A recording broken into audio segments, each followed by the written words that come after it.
하루에도 수백 개씩 쏟아지는 경제 뉴스들. 복잡하고 재미없고 깊이가 없어서 실망하셨습니까? 복잡한 건 쉽게, 쉬운 건 재밌게. 재미있는 건 깊게 전해드립니다. 뉴스는 이해다. 언더스탠딩. 유튜브에서 언더스탠딩을 검색하세요.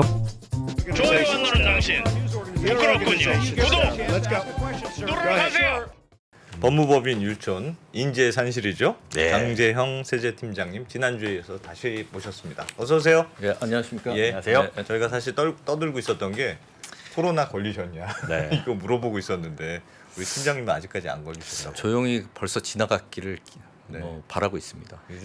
요즘 말로는 인간관계 문제가 아 근데 그렇게 말씀하시죠. 아까 댓글에도 그런 분 계셨거든요. 네. 나는 진짜 방역 지침 철저하게 준수하고 사람 네. 가려 만나고 열심히 노력해서 안 걸리기로 진짜 노력했는데 네. 네. 그걸 인간관계가 부족하다고 그러니까 너무 속상하다. 근데 그러실 것 같아요. 진짜. 그리고 그러게요. 아직 안 걸리셨죠라고 여쭤보는 게 되게 죄송스러운 게 언젠가 걸리실 텐데 이런 전제 같아서 일단 그건 아니고 제가 걸려본 입장에서는 네. 굉장히 고통스럽습니다. 아프다면서요? 너무 많이 아팠어요. 네. 진짜 안 걸리셨으면 좋겠습니다. 이제는 더 이상. 그 생각보다 되게 아프다 그러더라고요. 예. 그러니까 아, 이왕 안 걸린 거 조심하시죠. 끝까지 하여튼 네. 예. 잘 피해가고 노력하겠습니다. 있습니다. 저도 지난주에 하여튼 지난주에는 주식 양도세 네, 등 네, 네. 이제 주식과 관련된 세금 우리가 배웠잖아요. 네, 네. 오늘은 부동산 세금에 대해서 좀 여쭤보려고 하는데 네, 네. 예. 당선인 그 공약집에 보면 네, 그 공시가격을 2020년 수준으로 돌리겠다. 그렇죠. 맞죠? 네, 네. 그렇게 나와 있었던 것 같은데 2020년은 왜 2020년이 됐을까요? 2020년에 이제 공시지가 현실화 계획이라는 걸 이제 야심찬 계획을 발표했죠. 예. 국토부에서. 아 그렇죠. 이게 논란이 뭐 많은 계획, 저는 논란이 많았던 계획이라고 생각하지만 예. 어쨌든 가격별로 뭐 한 15년 내에 공시지가율 현재 이제 70% 정도 뭐 낮은 가격의 주택 같은 경우에는 65% 이렇습니다만 예. 그걸 90%까지 이제 올리겠다는 그런 계획을 발표했고 네. 그에 따라서 이제 그 다음부터 계속해서 공시지가 의 현실 반영률이랄까요? 예. 시가 반영률을 점점 높여가고 있습니다. 지금 높이는 그러니까 추세였죠. 계속 높이는 그동안. 추세였죠. 예. 그래가지고 특히 이제 9억 이상 또 15억 이상은 바로 높였기 때문에 네. 그게 이제 세율로 반영돼서 뭐 종부세나 재산세에 바로 영향을 줬고요. 9억 미만 되는 주택 같은 경우는 뭐 그렇진 않았습니다만은 이제 뭐 조만간 인상이 예정돼 있는 그런 상황이었고 아. 그에 따라서 이제 뭐 재산세도 그렇고 종부세도 다 누진세율이잖아요. 예. 이제 가치가 올라가면 그만큼 그 내야 되는 게 공시지가 많죠. 올라간 것보다 더 많이 내기 때문에 네. 그게 또 그 굉장히 불만의 대상이 됐던. 음. 그래서 이제 2020년 수준으로 종전으로 환원하겠다 뭐 이런 공약을 하신 것으로 이해하고 있습니다. 그러니까 현실화율을 네. 높인 거를 네, 현실화율 네. 말고 그 올리기 이전 수준으로 돌리자. 이전 수준으로 그래서 돌리자 뭐 이런 얘기인 2020년이군요. 것 같아요. 네. 그 현실화율만 조정을 한다는 거예요? 아니면은 실제로 공시가 예를 들어 A라는 아파트가 공시가가 5억이었는데 2020년엔 지금 7억이 됐다. 근데 네. 그 숫자를 그냥 아예 5억으로 돌려버리겠다 이런 의미인가요? 현실화율이요. 예. 현실화율을 낮추겠다라는 건지 2020년 수준의 공시가격을 돌리겠다라는 근데 이게 뜻이 현실화율을 낮춘다면서도 이제 좀 약간 이 스크린 보시면 있는데 예. 네. 공정시장 가액 비율 조정을 통해서 공시가격을 2020년 수준으로 환원하겠다.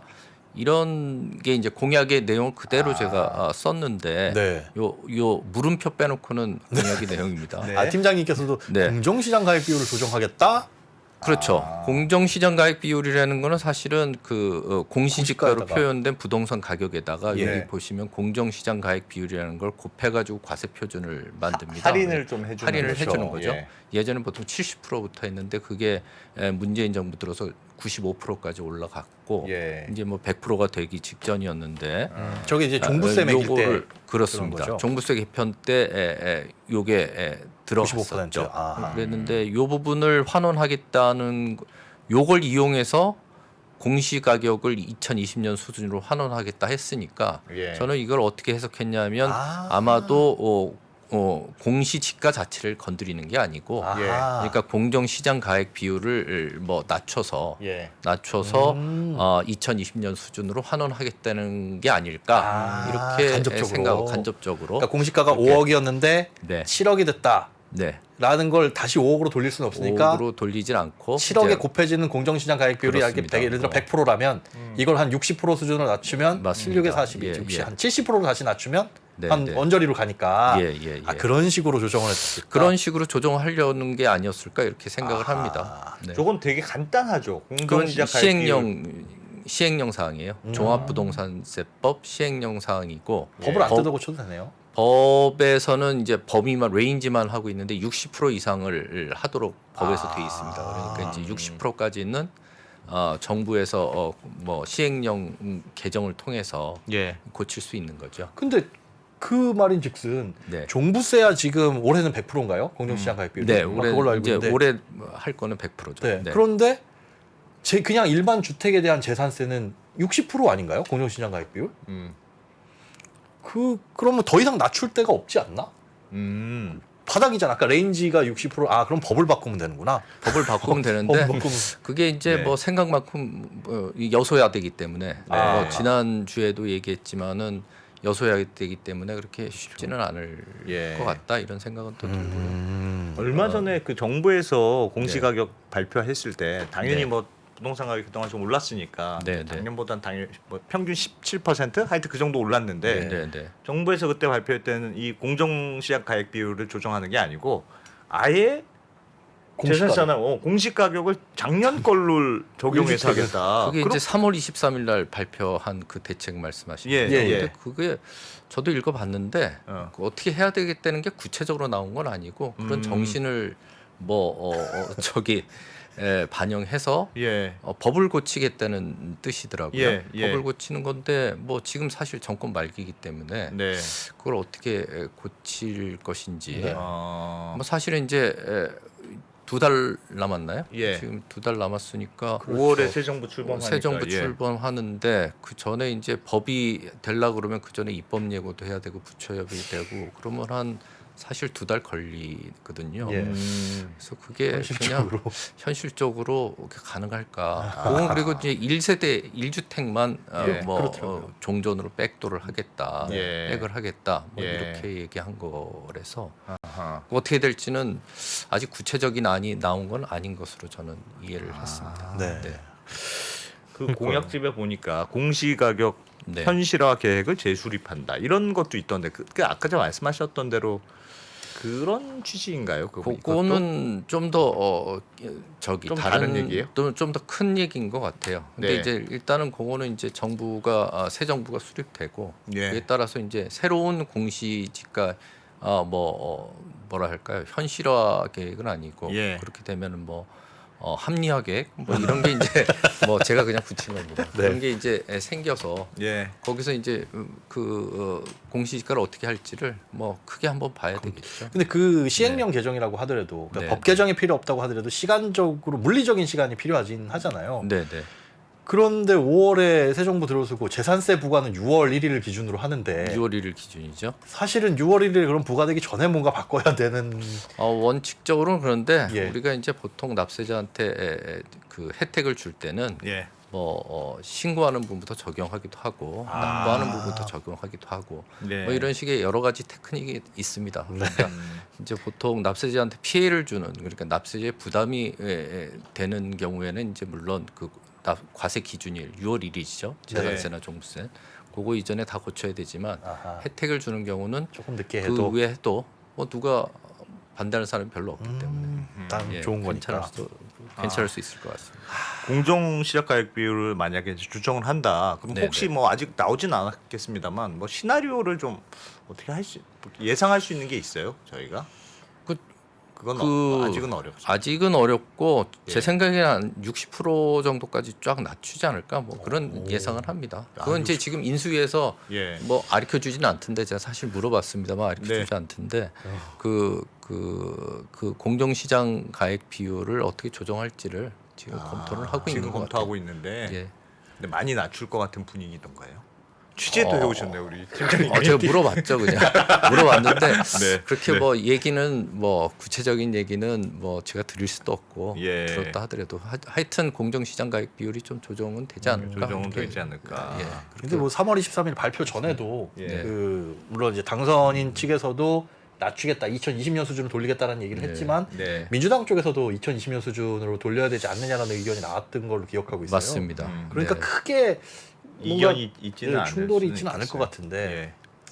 그렇죠. 네. 근데 이제 민주당 또 이렇게 지금 문재인 정부는 또 공정시장 가액 비율을 100%까지 올리는 데 현실화하겠다. 대해서 굉장히 뭔가 신념을 갖고 있었던 것 같아요. 문재인 네. 정부.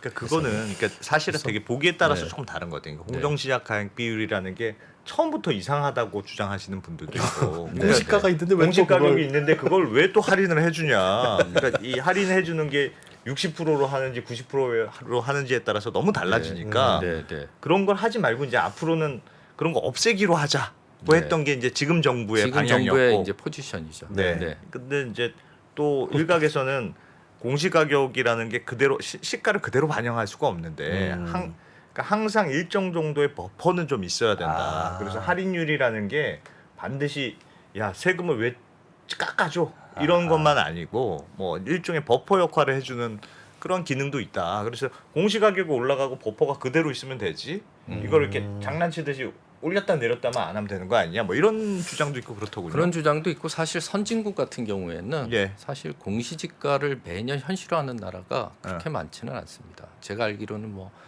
미국이나 독일 이런 데 같은데 예. 이제 옛날에 한번 리서치를 제가 해봤는데 이제 공시지가 자체를 갖고 있는 나라가 별로 없어요.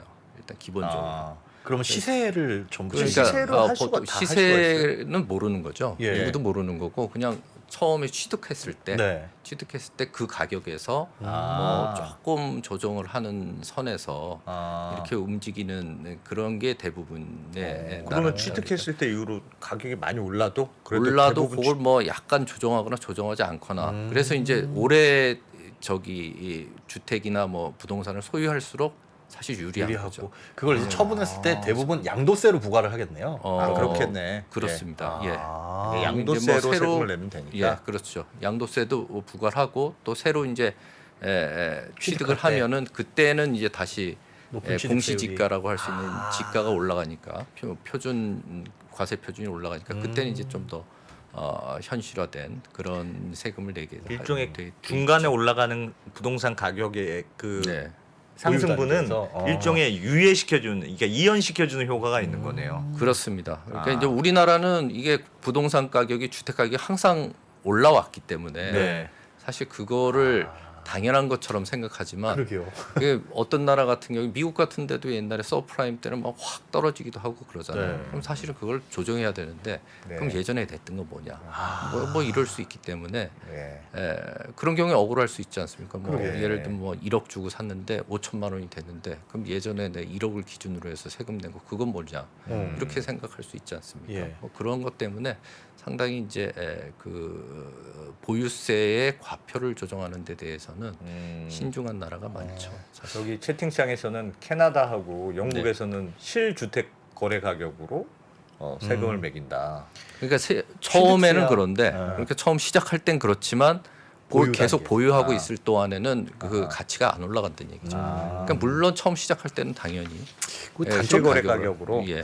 단점도 있겠어요. 집값이 비쌀 때 사서 취득가액을 기준으로 계속 뭔가 했는데 보유세가 부담이 되는데 가격 내렸어. 폭락했어. 그리고 쭉 간다. 이때가 하필 급등했던 시기고 다시 그 시기가 안 오면 네. 이분은 집 팔아야지. 팔고 다시 사야죠. 야, 그럴 수도 있겠네. 아 그런 거 환급을 해주겠네요. 세액공제나 이런 쪽으로. 공급도 환급은 이제 보유세 같은 경우는 조금 안 없고요. 해주죠. 어렵죠. 예. 뭐가 맞는지 모르겠지만 그것도 되게 신선하네요. 신선하네. 우리 또 이슈가 되는 게 그거잖아요. 종부세. 네. 종부세하고 재산세하고 합친다. 그게 이제 이건 공약이 어떻게 있었죠. 종부세, 재산세를 합친다고 공약을 하셨죠. 네. 근데 이제 사실 종부세, 재산세를 합치는 게 그렇게 쉬운 건 아닌 것이 예. 사실은 그 MB 정부 때도 한번 합치려고 했었습니다. 예. 근데 이제 종부세는 그 종부세를 다 거둔 거를 사실 중앙 정부에서 쓰는 게 아니고 예. 그 각 지자체에다가 지방자치단체에다가 나눠주거든요. 예. 좀 그 재정 상황이 어려운 지자체에 많이 나눠주기 때문에 예. 그거를 반면에 이제 재산세는 음. 사실 수도권에 세원이 다 집중돼 있잖아요. 대부분의 예. 비싼 집들은 다 수도권이니까. 그렇죠. 그래서 두 개를 통합한다면 과연 그 어디로 가야 되느냐? 재원을 누가 쓰느냐? 그것 때문에 결국은 MB 정부에서도 못했던 상황이라 그 공약도 보면은 중장기적으로 통합한다 했지 예. 바로 통합한다 하지는 아, 않은 게 중장기적으로가 붙어 있어요. 앞에. 예, 아. 재산세와 중장기적으로 통합한다 이렇게 아하. 공약이 내용이 돼 있는 걸 보면 네. 이렇게 쉽지 않은 과제라는 거를 알고 있었던 거죠. 아, 그렇죠. 네. 이게 네, 종부세는 국가가 걷는 거고 네. 재산세는 지방자치단체에서 지방자치. 걷는 건데 네. 이거를 합치면 정부가 그럼 다 걷어야 되느냐? 그러게요. 지자체가 그렇죠. 다 근데 걷어야 되느냐? 지자체가 재산세를 포기할 수는 없고 그렇죠. 지자체는 포기할 뭐 수 없죠. 존재의 이유라고 볼 수도 있지 근데 않습니까? 그러면 서울만 왕창 걷어가는데. 네. 아. 네. 그것도 사실은 균형적인 뭔가 세금의 재원이라든가 이런 걸로 봤을 때는 굉장히 안 맞습니다. 맞고 예. 서울에서 나눠줘. 서울에다가 나눠주라고 하면 서울 또 자치구들도 있잖아요. 예. 아, 자치구에서 나눠주는 거랑 그럼 중앙 정부에서 걷어서 주는 거랑 뭐가 그게 뭐 그러네. 틀 달라지는 게 뭐가 있냐 그러네요. 그렇기도 하고 그런 문제가 또 여기에도 교부가 되네요. 조금 어려울 거라고 보세요. 어떻게 팀장님은 어떻게 보세요? 저는 법이 통합하는 개정- 거는 쉽지 않을 거예요. 법이 개정돼야 되는 문제예요, 이거는. 재산세랑 통합이요? 예. 그렇죠. 그러니까 종부세법을 통합한다는 건 종부세법을 없애버리고 예. 재산세의 뭐 세율을 높인다든가 뭐 재산세 계산 방식을 뭐 바꿔야 되는 거죠. 예. 근데 뭐 재산세라는 건 근데 이제 지방세니까 음. 각 지자체에서 걷는 거기 때문에 음. 그 두 개를 통합하는 것 자체보다도 요 세입 거둔 세입을 누가 사용할 것이냐 이거에 대해서 뭐 이견이 있을 수밖에 없다 이렇게 생각이 됩니다. 그게 해결이 돼야 법을 바꾸든 말든 뭐 어떤 방향으로 바꾸든 이런 게 결정이 되겠네요. 네. 예, 세금을 어디에서 예. 걷어서 어디에 쓸 것이냐. 그래서 결국은 못했어요.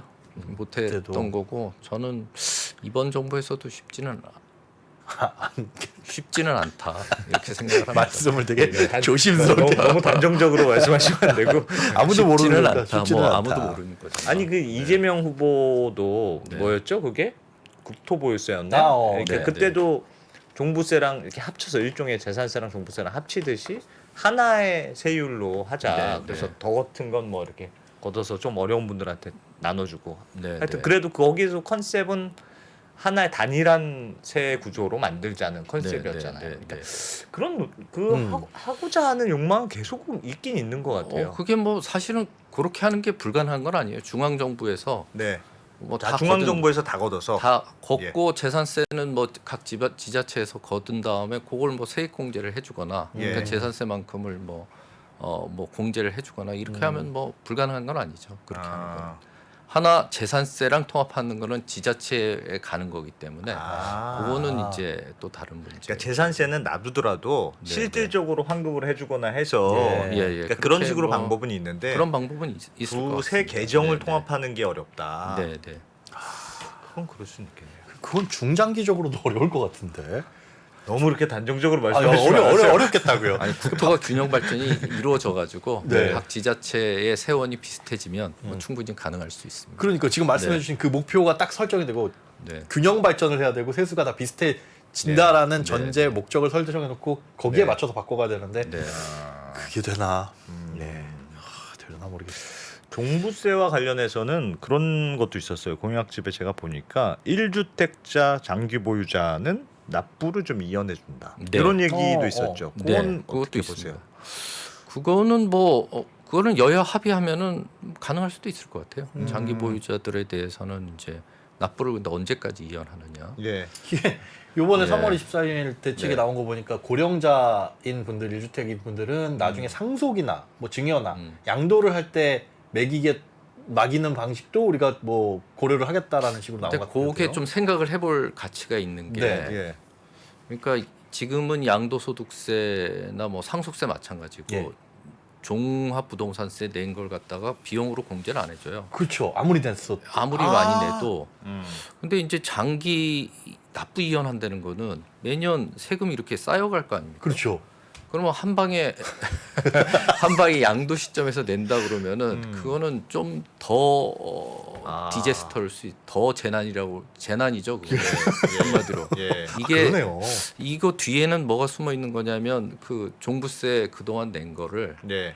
뭐 계산을 했더라도 뭐 양도세에서 양도세 할 때 뭐 비용으로 공제를 한다든가 네. 뭐 이런 전제가 숨어 있다고 생각되는데 네. 저는 바람직하다고 생각합니다. 그렇게 된다면 예, 종부세 그동안 낸 걸 비용으로 양도세 계산할 때 이제 추가로 공제를 공제를 해준다거나. 해준다거나 뭐 그러면 가능하겠죠.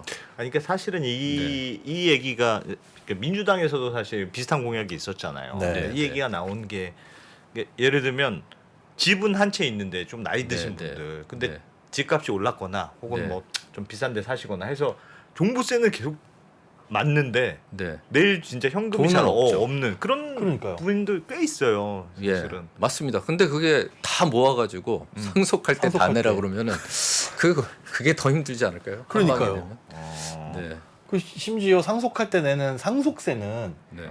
상속을 받는 사람이 내야 되는 거잖아요. 상속을 받는 사람이 다 부담하죠. 상속 그렇죠. 계산. 뭐 증여세라고 한다면은 주는 사람이 내야 부담해야 될 세금인 네, 걸- 그것도 받는 사람. 그런가요? 그리고 예. 이제 뭐 상속세도 결국은 피상속인 그러니까 돌아가신 돌아가신 분 분의 재원으로? 기준에서 계산을 하는데 그렇죠, 그렇죠. 상속인이 내긴 냅니다. 네. 다 마찬가지죠. 그러니까 그거 계산할 때 종부세만큼이 빠진다 이러면 이제 그거는 굉장히 칭찬할 만한 거지만 그게 그러게요. 아니라 그동안 10년 동안 모인 안낸 종부세 종부세를 이만큼을 추가로 내십시오 이러면은 글쎄요 그렇게 환영할지 좀 모르겠네요. 듣고 보니까 부모님한테 10억짜리 집을 물려받아. 네. 근데 그 중에 보니까 부모님이 10년 동안 안 된 종부세가 쌓여가지고 네. 같이 상속세하고 내세요 이렇게 꼬리표가 달려서 오면 상속 포기하겠네요. 이 법안은 아들들이 주로 반대하겠네. 결국은 이게 된다는 거는 비용 공제를 해준다. 그게 전제에 그거를 깔려 있다. 전제로 하지 않으면 되레 나중에 더 욕을 먹을 수 있는 그렇게 그런 디테일하게 생각했겠죠. 그러신 걸로 전 믿고 네. 있습니다. 했을 겁니다. 그래요. 요건 취재 좀 안 해보셨습니까? 어떻게 요거는 한다는지. 그냥 저 혼자 생각을 했습니다. 이게 사실 아까 네. 말씀해주셨던 3월 23일 대책의 구체적인 어떻게 하겠다라기보다 요 방향이나 예. 의지를 예. 나타낸 거라서 방향만 돼 있어요. 네. 방향만 돼 있고. 네. 예. 알겠습니다. 고민할 게 많네요. 종부세는 뭐 종부세 또 종부세 더 얘기하실 거 더 뭐 우리가 놓친 거 없습니다. 있습니까? 예, 그 정도? 예.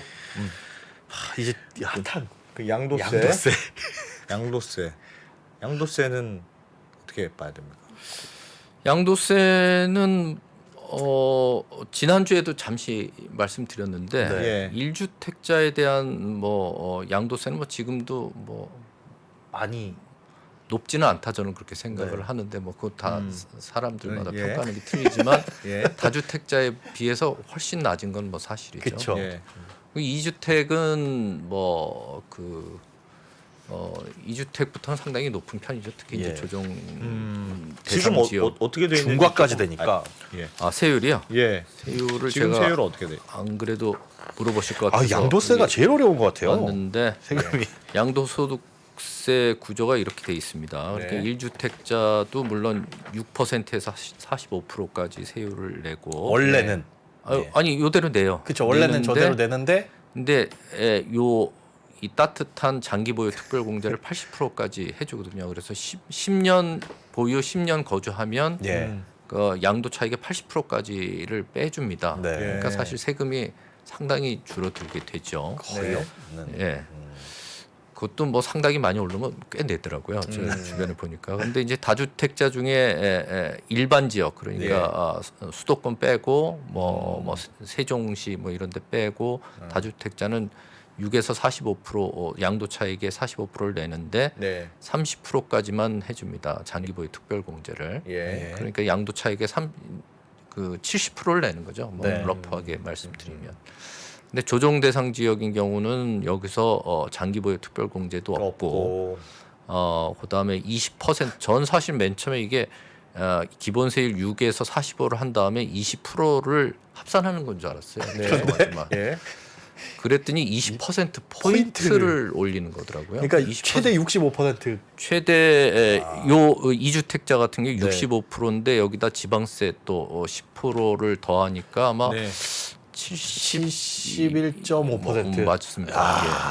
3주택은 요 밑에 계산했습니다. 82.5%가 됩니다. 이 10%를 더하면은 요게 75%에다가 네. 82.5%니까 굉장히 높은 세율을 내고 있는데 진짜 높긴 높네요. 예. 예. 그래서 뭐 어떤 분들은 자기가 이게 주택을 팔면 네. 82.5%를 내고 나면 전세 포함하면 빚을 내야 된다. 아. 그렇게 생각하시는 분도 있더라고요. 예. 못 예. 팔 수 있겠네요. 그 빚을 내야 그러니까 돼서. 이제 네네. 지금보다 더 팔면은 뭔가 좀 좋아져야 되는데 네. 오히려 팔면은 빚이 이제 생기는. 빚을 내야 되는 거죠. 음. 그러니까 이제 못 팔고 뭐 그런 말씀을 하시는 분들이 있습니다. 아하. 예.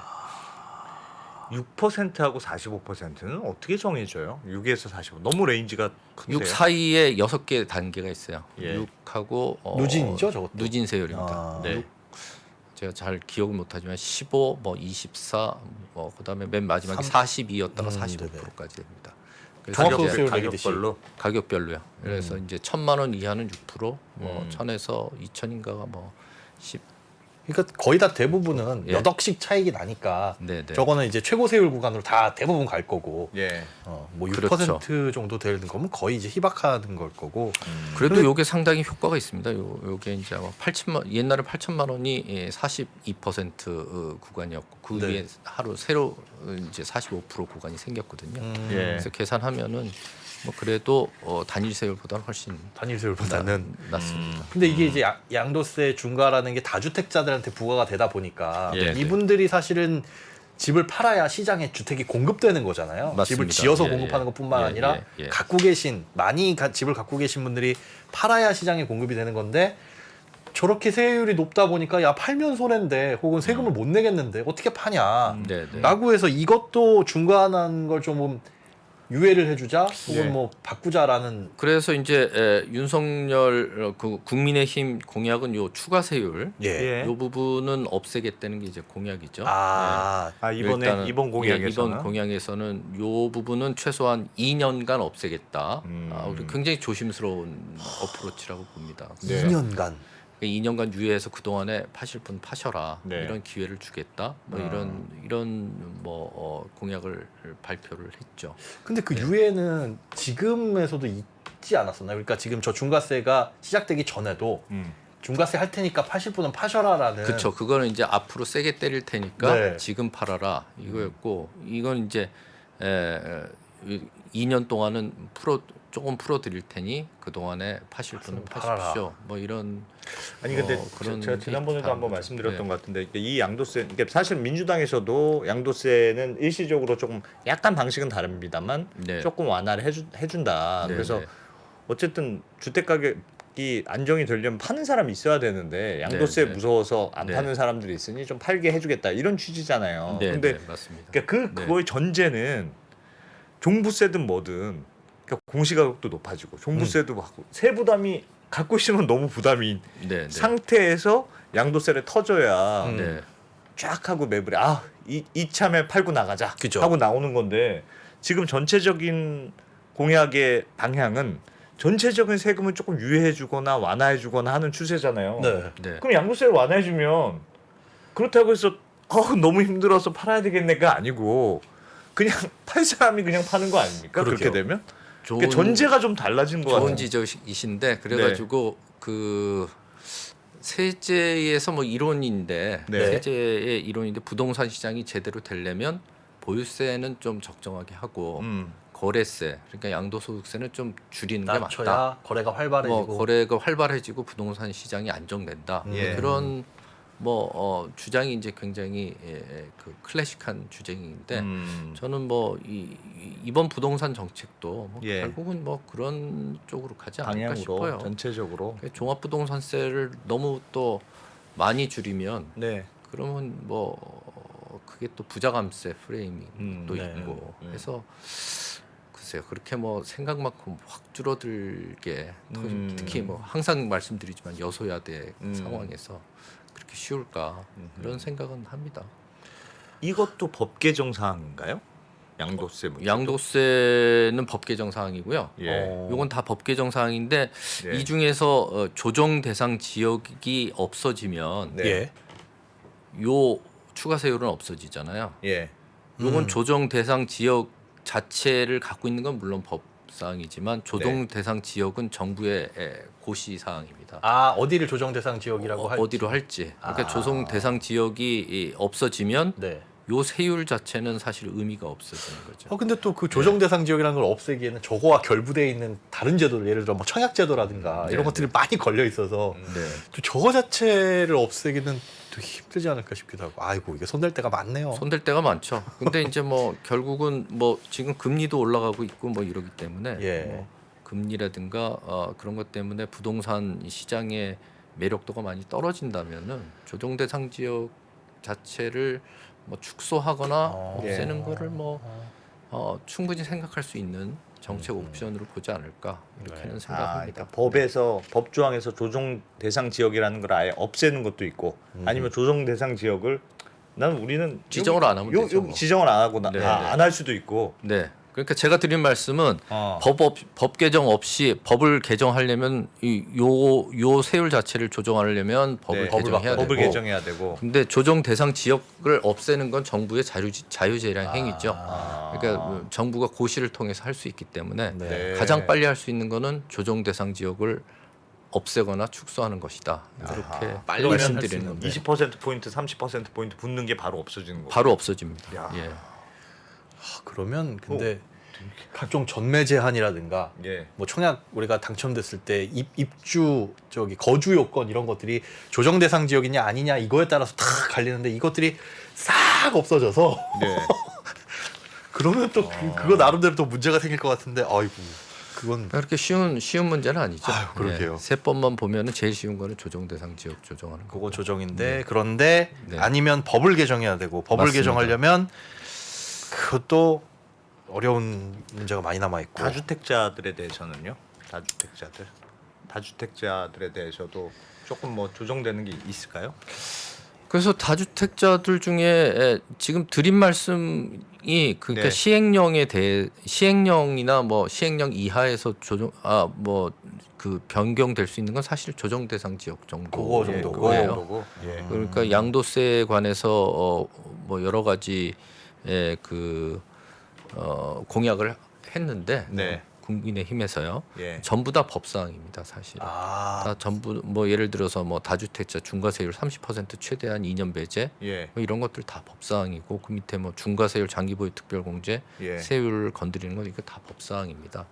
그래서 법 시행 없이 할 수 있는 거는 유일하게 말씀드렸던 조정 대상 지역을 범위를 줄이는 것 외에는 네.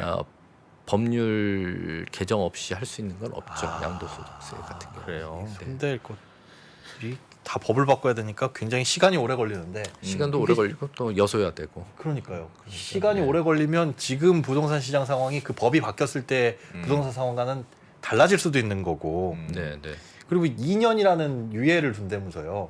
근데 그 2년을 두기로 했는데 그게 이렇게 밀리든 아니면 이렇게 쫓아가든지 간에 네. 2년 후에는 또 다시 2년 후에는 다시 이제 뭐 원상복귀. 원상복귀 중과세율 원상복귀를 한다는 게 현재 그 2년 후에 이제 다시 검토를 하겠죠. 그건 그때 가서 고민하자. 아니 근데 그때 와서 만약에 이제 고민하기. 공약 사항이 2년이라는 걸 확실히 지키려면 네. 말씀하셨던 대로 예를 들면 그 조정 대상 지역이라든가 이런 걸 네. 건드리는 게 간단한 방법이군요, 좀. 그 간단한 세율 그러니까 세제만 보면 조정 대상 지역을 건드리는 게 양도세에 관한 한 거의 유일한 대책입니다. 네. 이게 참 뭐 다주택자분들이 집을 쉽게 팔아야 많이 팔아야 예. 많이 내놔야 네. 너도 나도 파니까 가격이 조금 떨어질 걸 기대할 수 있잖아요. 무주택자 네, 입장에서는. 그런데 그렇게 팔려고 하려면은 양도세 부담이 줄어들어야지 맞는 거고. 예. 네. 한편으로 그렇게 하면은 이건 또 뭐 부자 감세 논란도 피해갈 수는 없는 거고. 근데 그런 건 있어요. 그러니까 양도소득세 같은 것 때문에 그 이제 이것도 세제 이론인데 네. 이게 좀 너무 길어져서 괜찮아요. 괜찮습니다. 괜찮습니다. 히든 텍스라는 용어가 있어요. 예. 그러니까 예. 히든 히든 텍스는 텍스? 히든 텍스. 예. 히든 텍스가 뭐냐면은 실제 세금은 아니지만 세금하고 사실 똑같은 효과를 내는 거다 이거죠. 정부의 규제 때문에. 아, 근데 양도소득세가 이렇게 높으면 네. 사실은 그 세율을 내고서 그 세부담을 하는 거는 그 주택을 실제로 파는 사람 네. 예. 그 사람들이 세부담을 할 것 같지만 네. 세율이 너무 높기 때문에 그 양도자가 부담하는 게 아니라 네. 그 외에 부동산 시장이 이 부담이 높아져가지고 예를 들어 뭐 아파트 값이 더 높아져서 네. 그래서 전국적으로 그걸 부담하는 거는 주택을 갖지 않은 사람도 부담하게 된다. 그런 의미에서 이제 히든 텍스라고 하는데 제가 보기에 양도소득세는 전형적인 그 히든 텍스 현상이 있는 그런 우리나라 주택 시장의 특징적인 현상이 아닌가 이렇게 생각을 합니다.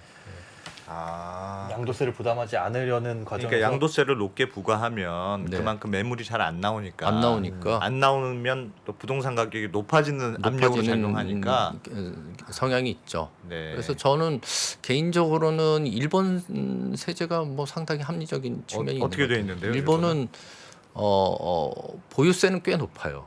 예. 보유세는 뭐 우리나라 뭐 중과세율 말고 네. 일반적인 보유세만큼 높은데 양도소득세는 20%만 딱 냅니다. 20%.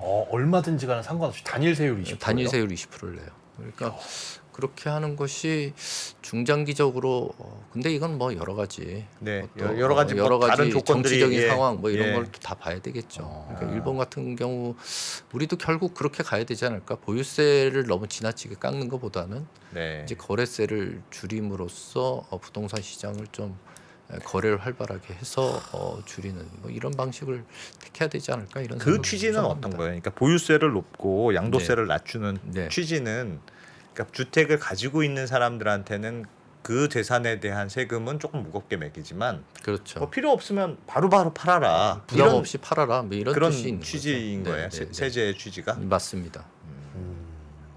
어떻게 보면 또 합리적인 것 합리적인 같기도 것 하고. 같기도 하고. 양도소득세율을 대표적으로 록인 이펙트가 있다고 하거든요. 그러니까 잠그는 네. 효과가 있다는 거죠. 세율이 너무 높아서. 아무래도 예. 네, 네. 그러니까 그런 거를 방지하기 위해서는 뭐 거래에 대한 세율은 좀 줄이는 것이 뭐 현재보다는 줄이는 게 조금은 낫지 네. 않을까 이런 생각을 예. 합니다. 늘 사실 이 조심스러운 게 부동산이고 거기에 또 세금이고 규제고 네, 하다 네. 보니까 예. 정말 조심스럽습니다. 네, 저도 조심스럽습니다. 괜히 이 얘기는 말씀드렸나 싶기도 하고. 모르겠습니다. 저도 이제. 계속 채팅창을 보게 돼요. 아유, 조마조마해요. 조마조마합니다. 그런데 요 얘기 잠깐만 좀 더 해볼까요? 취득세는 취득세 공약도 좀 있었잖아요. 그렇죠? 취득세 공약도 이제 1주택자에 대해서는 1%에서 3%입니다 현재. 예. 1주택자의 세율이 예. 그거를 단일화하거나 단순화하겠다. 네. 그러니까 이제 뭐 단일화한다는 건 뭐 제가 보기엔 뭐 1% 정도로 하겠다는 거죠. 1주택자에 대해서는. 네. 그다음에 단순 누진세율을 초과 누진세율로 하겠다는. 이건 무슨 초과 소리인가요? 누진세는 뭡니까? 예, 그거는 이제 표로 말씀드릴 수밖에 없는 것 같아요. 네. 네. 이게 그러니까 지금 요 취득세 쉬운 구간만 골랐습니다. 그러니까 취득세 현재 무주택자가 주택을 구입하게 되면은 네. 6억 원짜리를 구입하면은 600만 1%. 원의 세금을 예. 내는데 10억 원짜리를 구입하면은 3%를 해서 3천만 원의 세금을 내게 돼 있어요. 네. 그러니까 이게 차이가 많이 나는 거죠. 예, 여기는 1%를 6억 원에서 1%를 내는 거고 여긴 10억 원에서 생으로 3%를 내니까 조금 누진이 아니네요. 예. 이건 이제 단순 누진이라고 보통 아, 부릅니다. 저런 걸 네, 단순한 누진세율. 네. 초과 누진세율이 되면 이렇게 계산을 하는 게 맞죠. 아, 그러니까 우리 6억까지는 소득세. 1% 하고 거기서 9억까지는 3억 원이고 3억 원이니까 그거 2%. 네. 예. 그다음에 1억 9억 원에 원에서 대해서만? 10억 원 거기까지만 3%. 이러면 저렇게 이게 안 하고 1,500원. 있었어요? 요게 아니고 요런 것처럼 해요. 근데 뭐 좀 헷갈려서 제가 그 말씀을 안 드렸는데 요 2%대 구간 6억에서 9억 구간은 네. 예. 초과 누진세율하고 비슷한 그런 뭐 체제를 가지고 또 있는데 거기는? 네. 그러니까 이 1% 3%는 지금 말씀드린 것처럼 예, 이런 식으로 단순 누진 세율 9억이 구조를 갖고 넘어가면 있어요. 지금 단순 누진으로 돼 있는데 그러니까 예, 9억 맞습니다. 넘어가는 건 무조건 곱하기 3% 곱하기 3%죠. 이렇게 취득세를 하는데 조금 이상하다. 6억 원 그러니까 예를 들면 6억 원까지는 1% 세율을 더하고 그거보다 네. 좀 더 비싼 3억 원 가치는 2% 2% 대 더하고 그다음에 세율 구별해서 그걸 다 그렇죠. 합산하면 구간별로 이렇게 계단식으로 하는 걸 초간 누진 세율 구조라고 합니다.